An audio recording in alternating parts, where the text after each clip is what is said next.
So today we're checking out the Urtopia Carbon Fusion Pro as well as Seaside Eco Bikes, which is a local bike shop to me. This video is sponsored by Urtopia.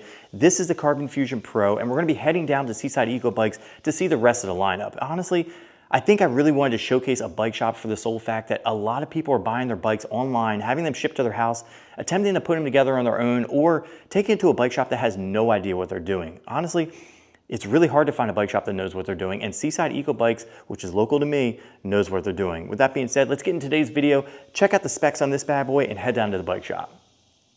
Now the Carbon Fusion Pro retails for $1,999 and comes in Vital Orange, Blazing Black, Elegant Gray, and Deep Sea Blue. The total weight of the bike is 50 pounds. It has a dual battery system that gets you upwards of 120 miles, which we'll be talking about later as we get into this video. The max motor peak is 1,000 watts. The max payload capacity is 330 pounds, and it is a UL certified bike through and through, and that includes the battery, which we'll also be talking about as we go in further in this video. First, let's talk about why carbon is worth it over aluminum. Now, a lot of electric bikes these days are made out of aluminum alloy, which makes it seem like it's a lighter option, but carbon fiber is the way to go for a couple of reasons. It's 45% lighter, 35 times higher in strength, which means this bike will feel stiffer on the road, stiffer on the trail, and not be compromised on any scenario. One of the obvious things is the fact that it is lighter, which makes this bike really easy to transport, whether you're getting it on and off of a bike rack, up and down a set of stairs, or just riding it along the trail.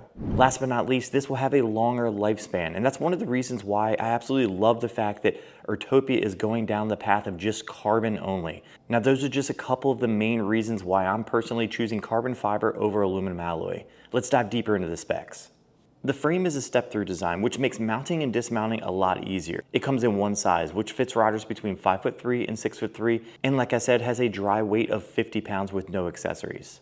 Now the powertrain, motor, battery, and range are where this bike really shines. You get a UL certified battery that is 2271 that gives you a max output of 529.2 watt hours. And on one battery, you can expect a range of upwards of 75 miles in eco mode under a rider that is 180 pounds on a flat terrain with no throttle. Now with the second battery, that jumps up to 120 miles, and it looks just like this. It's really sleek and integrated into the bike's design.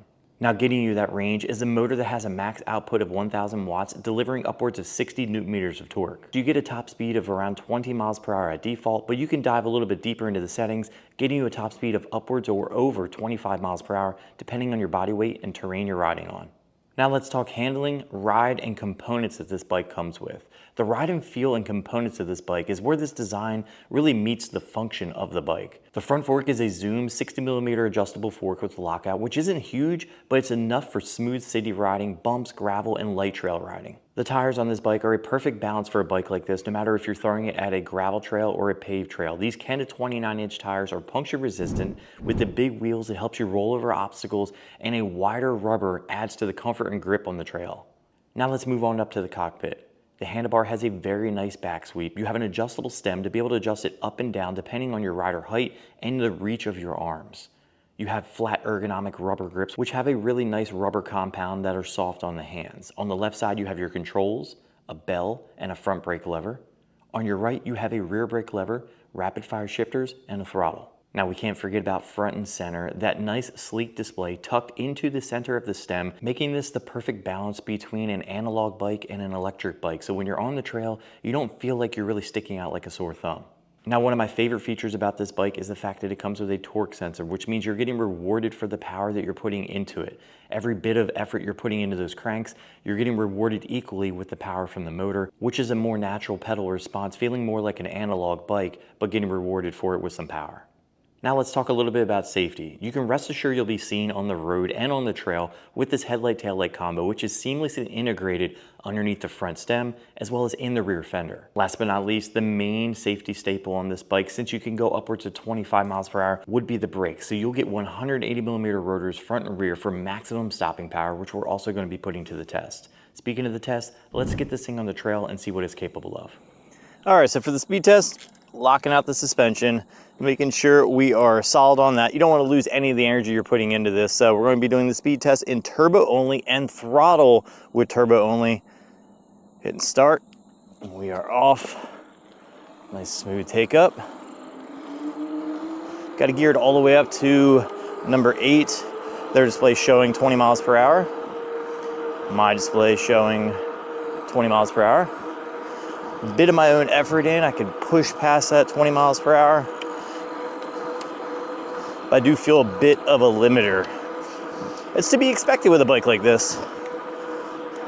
Let's go try out throttle only. All right, throttle only, hitting start. Nice smooth take up. This is exactly what I would expect out of a brand like this. It's not too jarring. A lot of these bikes you get on, as soon as you hit the throttle, it just takes off real hard. Can be a little jarring for the unexpected. This is a nice smooth take up, shows 20 miles per hour on theirs. Just shy of 20 miles per hour on mine. I'm going straight into a headwind right now, so there's that as well. Plus, depending on the terrain that you're on and the body weight, your results will definitely be different. All right, so now I've got the bike unlocked to reach a potential top speed of 25 miles per hour. We're going to do this in pedal assist turbo mode as well as throttle only. Hitting start. I'm gonna do this in the hardest gear because, you know, gotta make it difficult. Already jumped up to 20 miles per hour. It was quick initially. Right now I feel it's kind of topping out. Oh no, we're still pushing. A bit of my own effort in there. Like I said, a little bit of a headwind, but I think we're capped out. All right, let's try it on throttle only. Not sure if this is actually gonna make a difference because most states, they don't let you go over 20 miles per hour under throttle only on a bike like this. Right now, right around 20 miles per hour. Yeah, still feel the same limiter. Actually, it's kind of pulling, but it still feels limited. A little bit of a headwind here. I think we're basically capped out right now at 20 miles per hour, even with the bike fully unlocked in turbo mode. So for the speed test in turbo only, I traveled a total distance of 792 feet with a max speed of 21.6 miles per hour, an average speed of 18.2 miles per hour in 31 seconds. Now I was capping out and I did feel a bit of a limiter on that, but that is to be expected with a bike like this. So with that being said, let's talk about throttle only. In throttle only, I traveled a total distance of 890 feet with a max speed of 19.4 miles per hour, an average speed of 17 miles per hour in 37 seconds. Now, like I said, I did feel a bit of a cap limiter there, and I am doing this with a bit of a headwind, so definitely take all those things into consideration. Now, when unlocked in turbo mode, I traveled a total distance of 816 feet with a max speed of 25.2 miles per hour, an average speed of 20.6 miles per hour in 28 seconds. Now, I did feel an immediate ramp up when I put that thing in unlocked mode, but it definitely felt like I did feel a limiter right at that 25 miles per hour, and I had to put a bunch of my own effort in, but still felt like I couldn't push past that limiter. Now let's talk about throttle only. Under throttle only, I traveled a total distance of 848 feet with a max speed of 19.5 miles per hour, an average speed of 16.6 miles per hour in 35 seconds. Now, it is to be expected that there will be inconsistencies with these speed tests due to weight limit, terrain that I'm riding on, as well as headwind that I'm battling right now. Now, with that being said, there was that limiter feeling that I felt within the throttle right around that 20 miles per hour marker, and given the fact that a lot of these bikes aren't supposed to go over 20 miles per hour throttle only, this is to be expected. Now let's head over to the hill test and see if we can tackle that one. This is the perfect spot for the brake test. The brakes work amazing on this bike. This is honestly probably one of the favorites in my fleet right now. It just feels so good, the geometry for me. I'm gonna find myself riding this bike a lot more than the other bikes that I have. So with that being said, we're gonna be doing this in turbo mode only. I'm in gear 8. We're off. As usual, nice smooth take up. I also love the shorter wheelbase. Just feels like really, really nimble, like as I cut corners. And gear this down. We're doing 17 miles per hour up the first straightaway. First turn.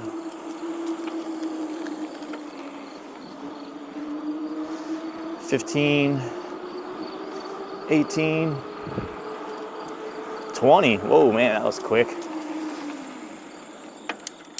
Geared down, 15% grade, no problem, it's right there. It equally gives me the power that I'm putting into this for sure. 14 miles per hour, 15. Yeah, to be expected, honestly. This thing is a little beast on that hill. Let's go try a throttle only. All right, getting right back to the start right here. We're gonna be doing throttle only, and the throttle is on the right side, which is also a big plus in my personal opinion. I kind of don't like the fact that when they switch the throttles from each side, throttle only, turbo mode. Call this the little ski lift, so if you end up hooking like a trailer to this thing or you have a kid on the back, this just makes it so much easier to be able to kind of start your initial ride. Or if you're just feeling kind of lazy and you want to use that throttle to get up the hill, you can do so. Right now we're doing it at 15 miles per hour. Coming to the first turn. Gonna throttle through the turn. The bite on these tires keep this thing firmly planted. 17, 18, 19. And this is where a lot of the bikes like to struggle. Right now we're doing 10 miles per hour, 9 miles per hour. This is a pretty difficult hill for a lot of these bikes. Staying consistent, I don't feel any lag. Like, it definitely still feels like it's pulling. Consistency's there, still going 10 miles per hour. Cool. Yeah, so overall, honestly, I think it took on the hill as to be expected for a bike like this. Like I said, this is gonna be one of the ones I'm probably gonna find myself using the majority of the time out of my fleet, for the sole fact that I just love the geometry and the feel of this bike. All right, so now let's take a trip down to Seaside Eco Bikes and meet Gilbert, the owner of the shop, as well as check out the rest of the Urtopia lineup.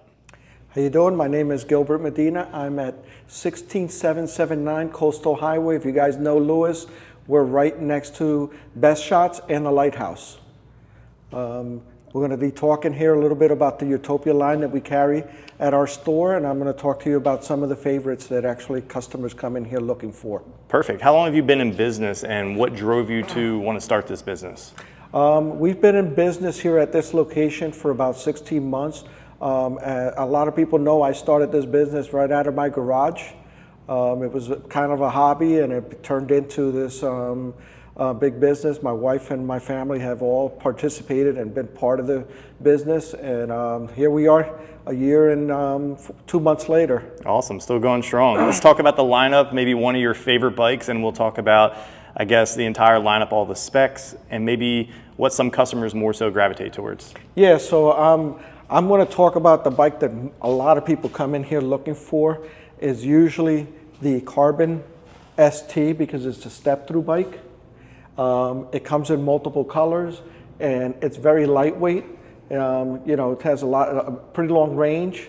Do you find that people come for the step-through for a specific reason? Is it just because the mobility aspect of it is just easier to mount onto that bike, or is it just lighter? Why do you usually see that? I think it's the mobility and the ease of actually being able to transport the bike. So we have other bikes in the facility that we sell, but this is the lightest weight bike. So a lot of people come in here, they're looking for that actual bike that is not going to be too different from their regular bike that they ride on a daily basis. And the brand's known for all carbon. Every one of their bikes. Yep. Are carbon fiber, mainly for the reason of lightweight, easy transport. Yeah, the second favorite bike I think that a lot of people come here looking for is the Joy. It is that small looking, it looks kind of like that BMX bike, gives you a suspension, and it still keeps the bike under 50 pounds. It does look like a small bike when you're looking at it, but it's actually very flexible. I've had people even 6'2" riding a bike like this. And it's really good for storing, because I would imagine a lot of people down here at the beach worry about space, and that definitely makes it easier for them to store the bike. Yep, and I think the third favorite bike is this actual Fold. As you know, we're at the beach area, a lot of camping grounds. A lot of people want to put these bikes right in their camper. So this bike is very foldable, very flexible, and very easy to ride. And the way it's built, it actually rides like a large 27.5-inch tire. So the feel is the same. It's a very favorite for those that are actually camping it, and a lot of people in the city that want to commute and want to actually take this with them when they go into the city. They could actually fold it or ride it right, and we've had them even put in a bag. That's amazing. And that seems to be one of your best sellers. Are the Joy right now is what you're saying? Or? So the Joy is actually the most sold bike this month. Okay. Second to the ST, and then the Pro. The Fold is more specific to our campers. Yep. and to boaters actually buy this bike a lot too. As you know, we're in the coastal area, so we have a lot of people that are come in here that actually either own a boat or a camper. So we get a lot of that traffic in our store. And then what about your price points? Are your price points similar or a little higher, the same that from the website? We are actually the same as the website. So whatever price you see and whatever sale you see at the website, that's exactly what you're going to get in our store with some customer service. So are there any final thoughts, not just for the business, but the brand that you want to share with this audience? Well, the one thing that I do want to share, whether you buy this bike online, you're going to actually have to bring it somewhere to be built. We're actually going to build this bike for you at no cost. So come buy from us. We're actually going to encourage you to actually look around, but always come and give us a try and look at what we actually have to offer, and we will build that bike. You will be walking out with that bike for the same price that you see it online without no build costs. That is amazing. That's exactly the reason why I wanted to come down here, to be able to showcase a local business here, and as well as keeping shops alive, because that's what matters these days. So that's going to do it for today's video featuring the Urtopia Carbon Fusion Pro. If you're interested in this model or any of the other ones you saw in today's video, click the link in the description below to be able to check them out. If you're in the tri-state area, I highly encourage you guys to be able to check out Seaside Eco Bikes. So with that being said, if you guys like this video, drop a like. If you'd love to hit the subscribe button, and catch you in the next one.